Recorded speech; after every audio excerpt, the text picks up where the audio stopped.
നമസ്കാരം ചങ്ങായിമാരെ. ആദ്യം തന്നെ എല്ലാവരോടും ഒരു വലിയ സോറി ചോദിക്കുന്നു. ഈ വീഡിയോ ചെയ്യാൻ ഇത്രയും താമസിച്ചതിന്. എനിക്കൊരു വൃത്തികെട്ട സ്വഭാവമുണ്ട്. ഏതെങ്കിലും സിനിമ റിലീസായാൽ അത് ആദ്യ ദിവസം തന്നെ പോയി കാണണം.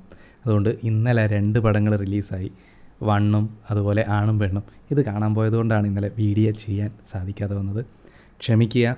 അപ്പോൾ വീഡിയോ നമുക്ക് തുടർന്ന് കാണാം. അങ്ങനെ ആദ്യ ജയിലിൽ നിന്ന് ദേഷ്യപ്പെട്ട് ഇറങ്ങിപ്പോകുന്നിടത്താണ് കഴിഞ്ഞ സ്റ്റോറി അവസാനിച്ചത്. അതിന്റെ ബാക്കി തുടർന്ന് കേൾക്കാം. 7 ദിവസത്തെ ജയിൽവാസത്തിന് ശേഷം രാധാപ്രകാശ് പുറത്തിറങ്ങുന്നു. അതേസമയം ആദ്യ പുറത്ത് കാത്തു നിൽക്കുന്നുണ്ടായിരുന്നു. കാറിൽ കയറിയ രാധാപ്രകാശ് ദേഷ്യത്തോടെയാണ് ഇരിക്കുന്നത്. അവൻ ആദ്യയോട് ചോദിക്കുന്നു, സൂര്യയെ ജയിലിൽ നിന്ന് രക്ഷിക്കാമെന്നും പറഞ്ഞിട്ട് എന്നെ ജയിലിലേക്ക് അയച്ചു. അതിനുശേഷം അവനോട് അടുത്തിടപഴകി അവന്റെ കാര്യങ്ങളൊക്കെ ഈ സീക്രട്ട് ക്യാമറയിൽ റെക്കോർഡ് ചെയ്യാൻ പറഞ്ഞു. എന്നിട്ട് അവന്റെ ബെയിൽ ക്യാൻസൽ ആയ സമയത്ത് എനിക്ക് അതാണ് വേണ്ടതെന്നും പറഞ്ഞിട്ട് നിങ്ങൾ പുറത്തേക്ക് ഇറങ്ങി. അതെന്തിനാണ് ചേച്ചി എന്ന് രാധാപ്രകാശ് ആദ്യയോട് ചോദിക്കുന്നു. അതാണ് അവന്റെ ദേഷ്യത്തിന് കാരണവും. അപ്പൊ ആദ്യ പറയും, നീ റെക്കോർഡ് ചെയ്ത എല്ലാ കാര്യങ്ങളും ഒരു ഫേക്ക് അക്കൗണ്ടിൽ നിന്ന് സോഷ്യൽ മീഡിയയിലേക്ക് ഷെയർ ചെയ്യാൻ. അത് കേട്ടപ്പോൾ രാധാപ്രകാശിന് സന്തോഷമാവും. സോഷ്യൽ മീഡിയയിലൂടെ ആ ദൃശ്യങ്ങളെല്ലാം വൈറലാവുന്നു. സൂര്യപ്രകാശിനെ ഒരു കാരണവുമില്ലാതെ ജയിൽ പുള്ളികൾ തല്ലുന്നതും പോലീസുകാർ അത് തടയാതിരിക്കുന്നതുമെല്ലാം സോഷ്യൽ മീഡിയയിലൂടെ വൈറലാവുന്നു. മീഡിയ പ്രവർത്തകരും അത് ഏറ്റെടുക്കുന്നു. വലിയ ന്യൂസും കോലാഹലങ്ങളുമാവുന്നു. വാർത്ത പുറത്തു വന്നതോടെ മനുഷ്യാവകാശ കമ്മീഷൻ നേരിട്ട് സൂര്യയുടെ കാര്യത്തിൽ അന്വേഷണം നടത്തുന്നു. സൂര്യയോട് കാര്യങ്ങൾ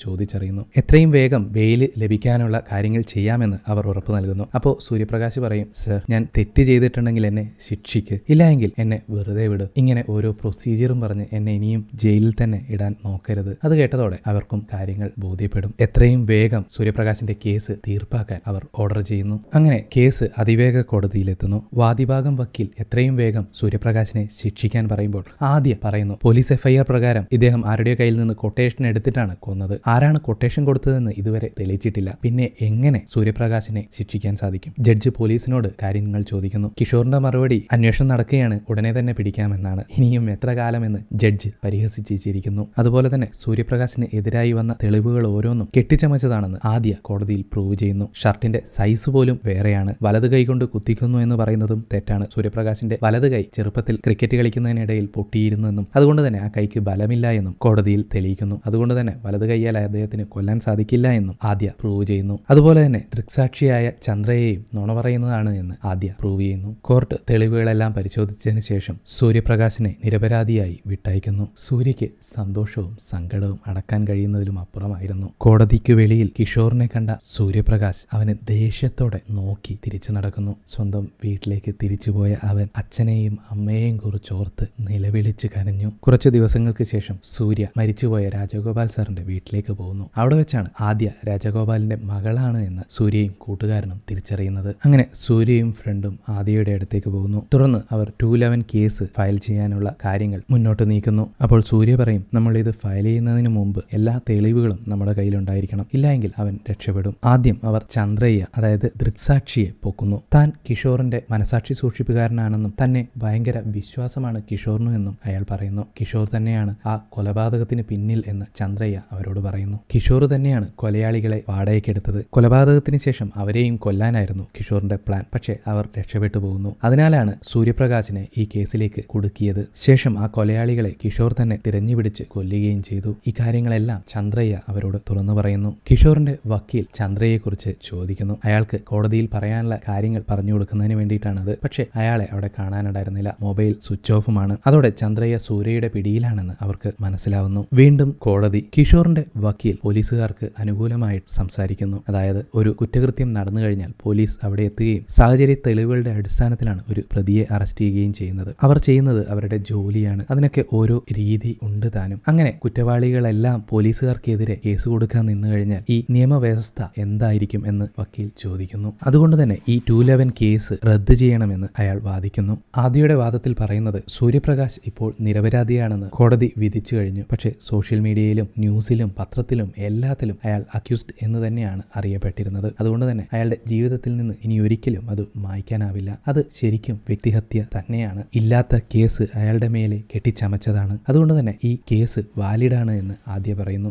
ജഡ്ജി അതിന് പ്രോപ്പർ എവിഡൻസ് ചോദിക്കുന്നു. തീർച്ചയായും സർ, ഐ വിറ്റ്നസ് ആയിരുന്ന ചന്ദ്രയെ വിസ്തരിക്കാൻ അവസരം നൽകണമെന്ന് അഭ്യർത്ഥിക്കുന്നു. കോർട്ട് അതിന് അനുമതി നൽകുകയും ചെയ്യുന്നു. എന്നാൽ ചന്ദ്രയ്യ അവിടെ എത്തിയില്ല. അതേസമയം തന്നെ കിഷോറിന് മൊബൈലിൽ ഒരു മെസ്സേജ് വരുന്നു, വി ഗോട്ട് ഹിം എന്ന്. ആ മെസ്സേജ് വന്നതോടെ കിഷോറിനും വക്കീലിനും സന്തോഷം പ്രത്യക്ഷമാവുന്നു. തെളിവുകൾ സബ്മിറ്റ് ചെയ്യുന്നതിനായിട്ട് വാദിഭാഗം വക്കീലിന്റെ എതിർപ്പിനെ അവഗണിച്ച് കോടതി ആദ്യക്ക് 4 ദിവസത്തെ സമയം കൂടി നൽകുന്നു. കോടതിക്ക് വെളിയിൽ കിഷോർ സൂര്യപ്രകാശിനെ ഭീഷണിപ്പെടുത്തുന്നു. ആക്ച്വലി ഈ ഇന്ത്യൻ ഭരണഘടന എഴുതിയത് ഏതോ നല്ലവനാണ്, അതുകൊണ്ടാണ് നീയൊക്കെ പുറത്തു വന്നത്. എന്നെ പോലുള്ള ഒരുത്തനാണ് എഴുതിയിരുന്നെങ്കിൽ നീയൊന്നും ഒരിക്കലും പുറത്തു വരില്ലായിരുന്നു എന്നും പറഞ്ഞ് സൂര്യയെ ഭീഷണിപ്പെടുത്തി അയാൾ അവിടെ നിന്നും പോകുന്നു. തുടർന്നാണ് നമുക്ക് ഒരു കാര്യം കൂടി മനസ്സിലാകുക, ആരാണ് ഈ മെസ്സേജ് അയച്ചത്. അതായത് ചന്ദ്രയെ പിടിച്ചു എന്നുള്ള മെസ്സേജ് അയച്ചിരിക്കുന്നത് അത് മുൻ മന്ത്രി നരേന്ദ്ര ആയിരുന്നു. സൂര്യയെ കൊടുക്കാനുള്ള ഓരോ പ്ലാനിലും നരേന്ദ്ര കൂടി കിഷോറിനൊപ്പം ഉണ്ടായിരുന്നു. തുടർന്ന് ചന്ദ്രയുടെ മരണവാർത്ത സൂര്യയും സംഘവും അറിയുന്നു. അതിനുശേഷം രാജഗോപാലിന്റെ എല്ലാ പഴയകാല പ്രവർത്തനങ്ങളെ പറ്റിയും അവർ അന്വേഷിക്കാൻ തുടങ്ങുന്നു. അതിലൂടെ മാത്രമേ എന്തിനാണ് കിഷോറിന് അയാളോട് ദേഷ്യമെന്ന് മനസ്സിലാക്കാൻ സാധിക്കുകയുള്ളൂ എന്ന് അവർക്കറിയാമായിരുന്നു. അങ്ങനെ അത് അന്വേഷിക്കുന്നതിനിടയിൽ